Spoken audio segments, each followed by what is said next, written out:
Trump gave it was tonight. He gave a speech tonight on the first night of Passover. So whether you're Jewish or not, I recommend having had 4 glasses of wine. Now, I haven't seen the speech yet. One, because we actually taped the show a little before 6 o'clock. Also because I put lamb's blood around my TV. Oh my God! Wow! So the speech would pass me by.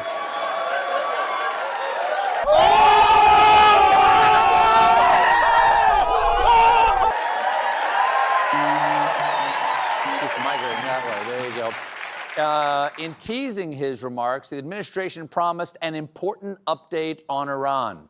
My fellow Americans, we are ending our war in Iran. Actually, let me back up a second. We're doing a war in Iran. Yeah, boy. Yeah, boy. Yeah, boy. I forget why. Is it part of Venezuela? Where'd that go from? Trump's been all over the map when it comes to Iran. First, he said he wouldn't leave until the Strait of Hormuz is open. Yesterday, he said he doesn't care about the Strait of Hormuz. And this morning, he said unless Iran opens the Strait of Hormuz, he'd bomb them into the Stone Age. But all that flip-flopping is just part of his plan, according to an unnamed member of his administration who said, this isn't 3D chess, it's 12-dimensional. He contradicts himself regularly so nobody knows what he's thinking. It's on purpose. Yes, it's cunning. No one knows what Donald Trump is thinking, not even Donald Trump, because, think about it. No, follow me down the rabbit hole here. No, gears within gears, because if he knew what he was thinking, he might let it slip. That's why he keeps his mind perfectly blank. Like nature's most cunning opponent, the goldfish. Damn! Donald Trump is panicking again. And you can tell because he has gone back to the one move he always reaches for when failure starts closing in around him. Shut out the press, make theatrical threats, invent a fake deadline, and hope the performance of power can cover the fact that the underlying reality is getting worse by the hour. That is exactly what this looks like now. The White House is locking down, the press is being pushed away. Trump is posting that Iran has 48 hours before all hell rains down, like some aging mob boss who thinks sounding deranged is the same thing as sounding strong. And then, because with Trump, every collapse has to come with one extra layer of self-parody, he signs off with "Glory be to God," as if divine approval now comes bundled with social media ultimatums and foreign policy meltdowns. That is not the language of command. That is the language of panic. It is the language of a man who knows his bluff has been exposed and is hoping one more all-caps threat can somehow frighten the world back into treating him like a mastermind instead of what he so obviously is, a weak, impulsiva, vain little tyrant trapped inside a war he sold as easy and now cannot control. Because that is the humiliating truth here. Trump promised obliteration. He promised decimation. He promised total dominance in the skies. He promised that Iran had nothing left. No military, no navy, no real ability to resist, no capacity to threaten anybody. He mocked the very idea that Iran could still hurt American interests. He sneered that maybe they would use BB guns. That was the swagger. That was the act. And yet the Strait of Hormuz remains outside his control. American-linked interests in the region are still being threatened. U.S. aircraft losses are being discussed. Bases have been evacuated. Allied countries are cutting their own deals. Iran is still making demands, still refusing his supposed negotiations, still acting not like a country on its knees, but like a country that believes it can outlast him. That is what Trump cannot stand. Not simply resistance, but resistance that makes him look ridiculous. He can tolerate bloodshed, He can tolerate instability. He can tolerate the suffering of other people. What he cannot tolerate is being made to look small. That is why the threats keep escalating even as his position weakens. It is why the deadlines keep moving. 2 days, 5 days, 10 days, another extension, another ultimatum, another imaginary turning point. Trump is always announcing that history has 48 hours to surrender to his ego, and history keeps refusing. That is also why the attacks have become so ugly and so revealing. The file lays out a pattern that is impossible to ignore. Schools hit, universities hit, bridges hit, petrochemical facilities hit.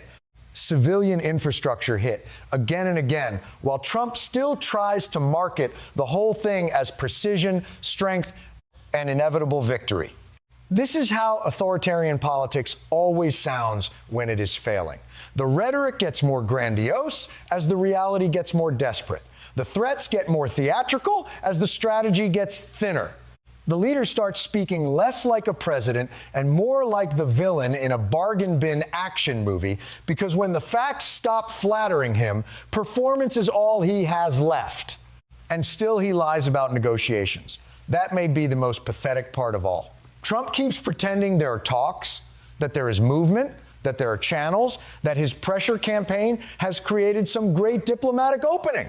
Iran keeps saying there are no negotiations, trust is zero, the United States keeps sending messages, Iran keeps sending back the same answer. Reparations, security guarantees, ballistic missiles kept, the Strait kept, no surrender.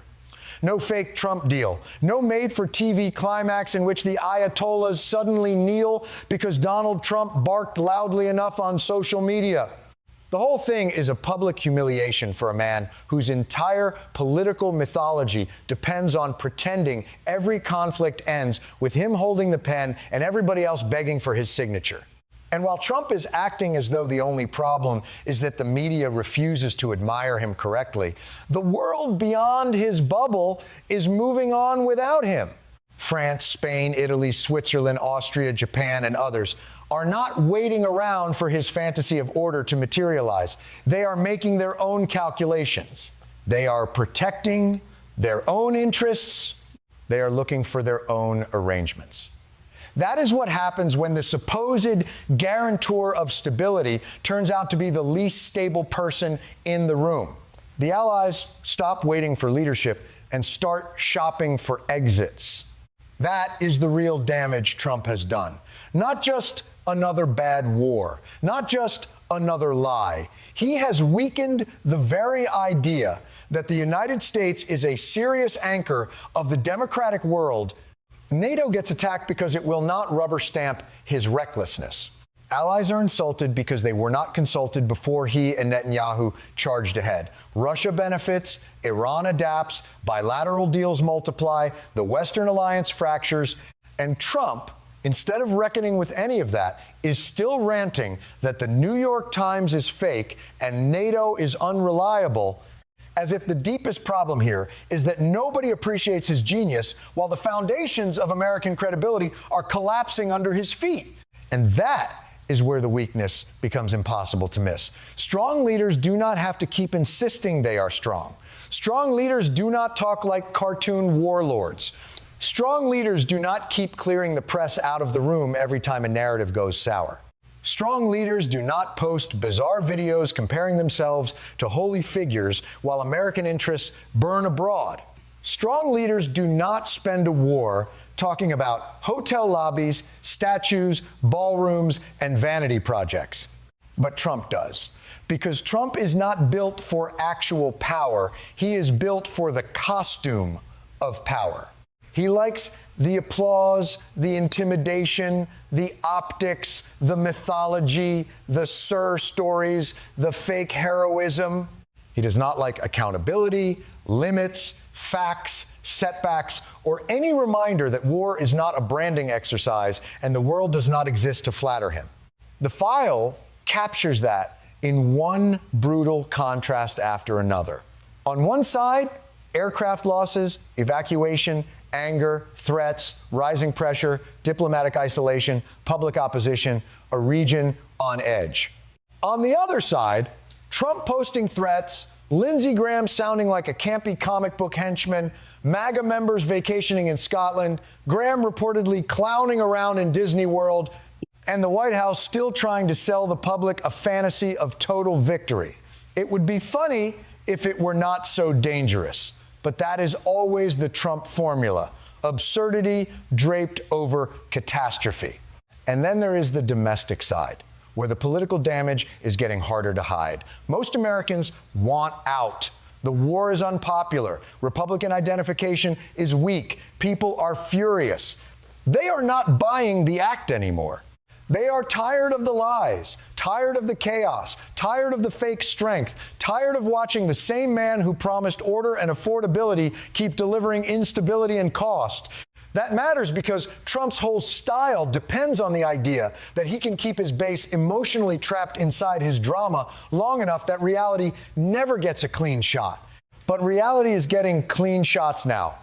Gas prices, groceries, war, broken alliances, public anger, and the growing sense that even his supporters are being asked to keep defending a man who looks less like a fearless leader than like a spoiled old narcissist lashing out, because the world has finally stopped pretending his tantrums are strategy. And perhaps the ugliest detail of all is how Trump still cannot stop making everything about himself. A war is raging. Americans are in danger. Alliances are cracking. A journalist is kidnapped. The region is unstable. And Trump is still talking about his so-called presidential library, which turns out to be not a library at all, but effectively another monument to personal grift, another gilded shrine to his own ego, another chance to turn public office into private profit. That is the through line, always.